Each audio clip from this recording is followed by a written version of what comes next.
September 25th, 1066. A man is standing alone on a bridge. Behind him, 10,000 Viking warriors.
Derwent, a few kilometers east of Jorvik.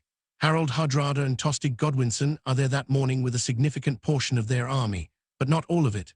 1/3 of their force, and crucially most of their armor, has been left behind at the ships on the coast. It is a warm September morning. The men enjoy the cool water of the river. Some have removed their mail. They are waiting for Morcar and the promised hostages from Jorvik. They are relaxed, confident, victorious, and then someone sees the dust cloud on the horizon, far too large to be coming from Jorvik, far too fast, and moving in the wrong direction. The dust cloud is Harald Godwinson's army, 300 kilometers in 5 days, and now arriving at Stamford Bridge with swords drawn. The Norse scramble for their weapons. Messengers race back toward the ships to recall the men and the armor. Harald Hardrada begins organizing his forces on the eastern bank of the river. But the bridge is the problem. The bridge is narrow, and crossing it takes time. Harald sends a messenger across first. The messenger offers Tostig Godwinson his lands back, his title back, a reconciliation, the chance to end this without blood. Tostig asks what his king Harald Hardrada will receive. The messenger answers 7 feet of English ground, or as much more as he needs, being taller than most men. Tostig refuses. He stands beside his king. He chooses his Viking ally over his English brother, the last choice Tostig Godwinson will ever make. And then the English army tries to cross the bridge. One man stops them. The sagas do not give us his name. History has not preserved it. We know only what he did. He stood alone on the narrow bridge with an axe, and he held it. The English soldiers came at him one at a time, the bridge too narrow for more, and he cut them down, one after another. The sagas say he killed more than 40 English soldiers before he finally fell. Fell not to it, as a sword. The men enjoy the cool structure, while the water of the giant river warrior was fighting above. Important about the English bridge fell, he spared him. Not crossed, victorious, the equal, remained of the far too outnumbered Jorvik Vikings, surprised, in unarmored on moving in the warm wrong exchange for one morning, when direction they had promise, expected to receive hostages rather than fight a battle. Promise, organized, armed. Norway he medieval, the built was not the military Norway his Norse history. The fighting was ferocious. A man whose messengers formed their life was raced back to. Men Hardrada kings did. They did not command from a something distance. They forces on the bled in the front rank. Arrow but the found his throat. Harald Hardrada, narrow king of Norway, same energy, his crossing it energy his father had takes father had pus, the last great Viking king. In the violence that had the shield messenger wall offers at defined his Tostig family first, his title back. The continent's permanent, important battle, given he lost this one, will followed him through the received permanently centuries, falls 7 feet of English ground, or as much more as he needs, he chose to fight. Shortly he after. Brother who had he betrayed England chooses, his died on English soil Viking fighting for ally over his Norse king who was already English dead. The Norse army broke. Some Tostig ran for the ships. The English pursued. Of the 300 ships that had one brought the man stops them invasion force, for history has not sailed home. The rest had no one left to sail them. The Viking stood invasion of alone on the England, was over by narrow nightfall on Bridge with an axe, September 25th, and he held it. The sagas say he killed more than 40 English soldiers before he finally fell. Harald Hardrada's son, 16 years old. His name was Olaf. Harald Godwinson looked at this boy, the son of the man who had just tried to conquer England, standing among the wreckage of his father's destroyed army, and made a decision that reveals something important about the English king that history sometimes forgets. He spared him, not just spared him, but gave him the men and the ships he needed to sail home. 24 ships, enough to carry what remained of the greatest Viking army of the age back to Norway. In exchange for one promise, never attack England again. Olaf kept that promise every day of his life. He returned to Norway, he became king, and the Norway he built was not the Norway his father had known. Where Harald Hardrada had been a warrior king, a man whose life was defined by conquest, campaign, and combat, Olaf became something different. He built churches. He founded cities. He pursued peace with the same energy his father had pursued war. He took the violence that had defined his family for generations and laid it down deliberately, consciously, permanently. He was given a name that followed him through the centuries, Olaf the Peaceful. His legacy still stands in stone.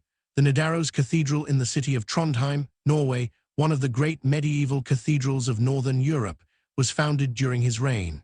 The son of the last Viking king chose stone over steel, architecture over conquest, peace over war, but Harald Godwinson did not get to enjoy his victory at Stamford Bridge. He had no time. 3 days after the battle, while Harold's exhausted army was still in the north, a messenger arrived from the English south coast. Duke William of Normandy had landed. The second invasion had begun. The second enemy had arrived, and Harald Godwinson, who had just marched 300 kilometers north in 5 days, fought the greatest Viking army in a generation, and now had to turn his exhausted army around and march 300 kilometers south. He did it. But this time, unlike at Stamford Bridge, the exhaustion caught up with him. On October 14, 1066, 19 days after Stamford Bridge, Harald Godwinson fell at the Battle of Hastings. An arrow, the throat again. History has a cruel sense of symmetry. England was never the same again. And the Viking Age, which had begun with Norse raiders pulling their longships onto English beaches in the 8th century, ended not with a great final defeat, but with a 16-year-old boy sailing home on 24 ships with a promise in his heart. The promise that Olaf the Peaceful kept, every day of his reign, for the rest of his life. Some men are remembered for how they fought.